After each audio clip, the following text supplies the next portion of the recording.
My Lord and my God, I firmly believe that you are here, that you see me, that you hear me. I adore you with profound reverence. I ask your pardon for my sins and grace to make this time of prayer fruitful. My Immaculate Mother, Saint Joseph, my Father and Lord, my guardian angel, intercede for me. One of the places I most dread in the entire world is probably a waiting room.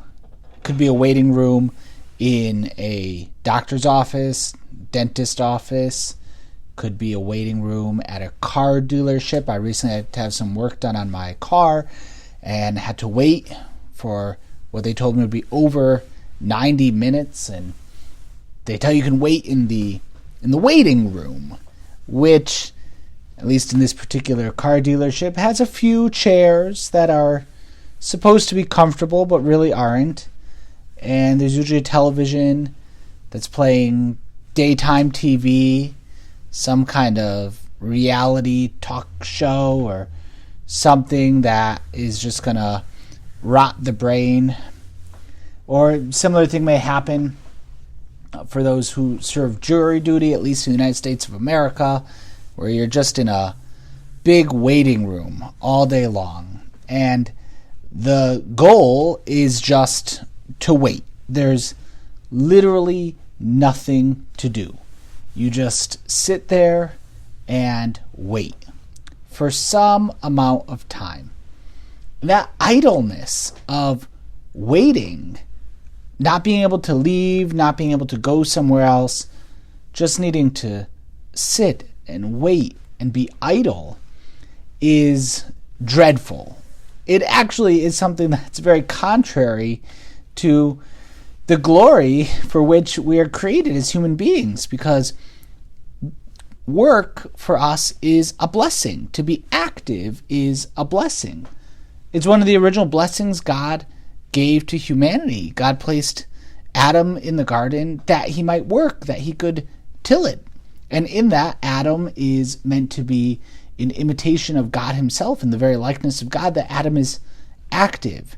As God worked in the act of creation, so Adam works in caring for creation, and so idleness and waiting is a real difficulty.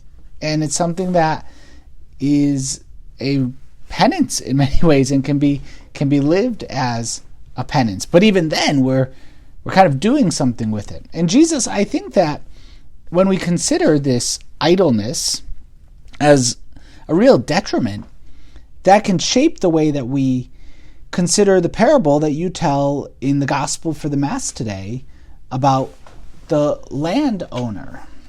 We hear Jesus told his disciples this parable: the kingdom of heaven is like a landowner who went out at dawn to hire laborers for his vineyard. And after agreeing with them for the usual daily wage, which is a denarius, he sent them into his vineyard. And, maybe the story can end there, right? You hire workers in the morning, you send them into the vineyard, you're going to pay them whatever they make for a day, and then the landowner can just go home and put his feet up. He kind of did what he had to do in hiring people to do work for him. And no, he is working too. In fact, instead of the parable being called the parable of maybe the laborers in the vineyard, this parable could be called the parable of the hyperactive landowner. Because a couple hours later, the landowner goes back into the city, the town square, and he finds more. At 9 o'clock we hear he saw others standing around in the marketplace, and he said to them, "You too, go into my vineyard, and I'll give you what's just." And so they went off. Now great, this landowner has hired two different groups of people. And we get into about the middle of the day, and so, again, have a nice lunch. Put your feet up. No, at noon, he went out again. And likewise at 3 o'clock, and he did likewise. He found more people, and he sent them into the vineyard, telling them that he'd pay them whatever is just. And then finally at the 11th hour, 5 o'clock. The workday would usually go 6 a.m. to 6 p.m. So that last hour, he found others standing around. He said, "Why do you stand here idle all day?" And they said, "Because no one has hired us." And how depressing is that? 11 hours.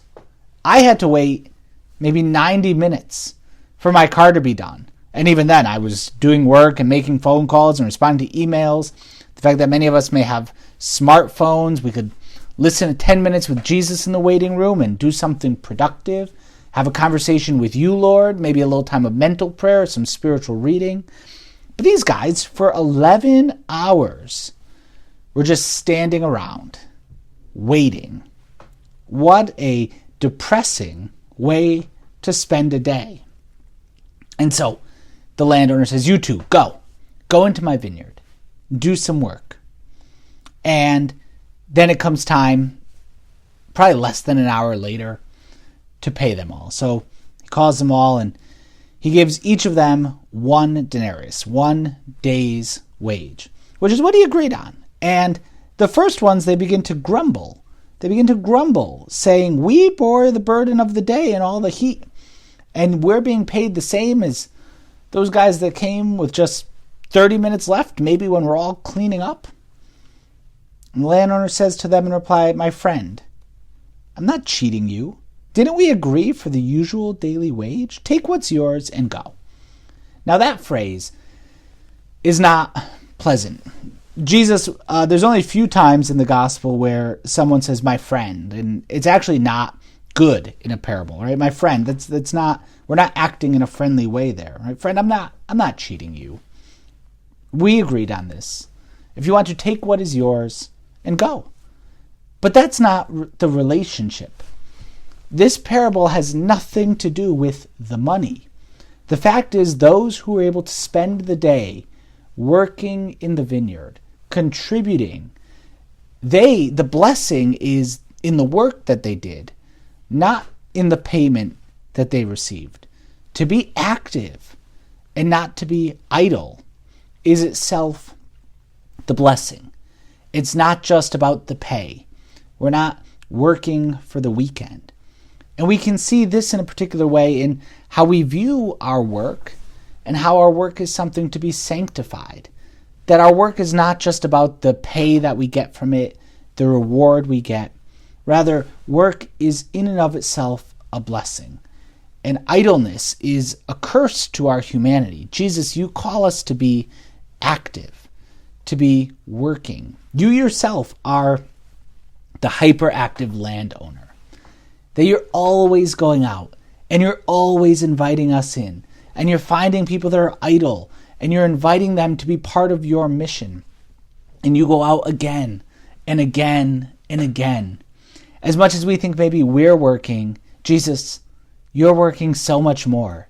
You're working to get us on board, to get us to be part of the mission.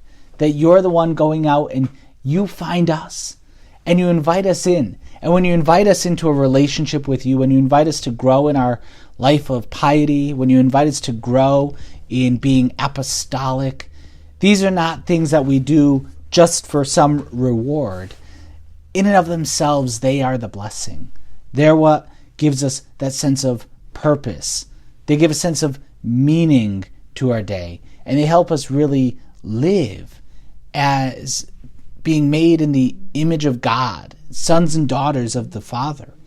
And so we should ask, are we just working for rewards? Are we just doing any task that we do just for the pay that we may receive from it, just for the esteem that we may have from our colleagues? Or do we realize that our work itself is the blessing? And when we work with love, when we work with attention, when we work in union with you, Jesus, that itself is a blessing. It's its own reward. Jesus, help us to see this. Help us to see how our work can be a blessing, something to be sanctified, a path to union with you. We ask our mother to pray for us in this. All the work that she did was done entirely out of love for Jesus, never working for reward, but out of love for God. Mary, pray for us that we may work for the glory of God. I thank you, my God, for the good resolutions, affections, and inspirations which you have communicated to me in this meditation. I ask your help in putting them into effect. My Immaculate Mother, my Saint Joseph, my Father and Lord, my guardian angel, intercede for me.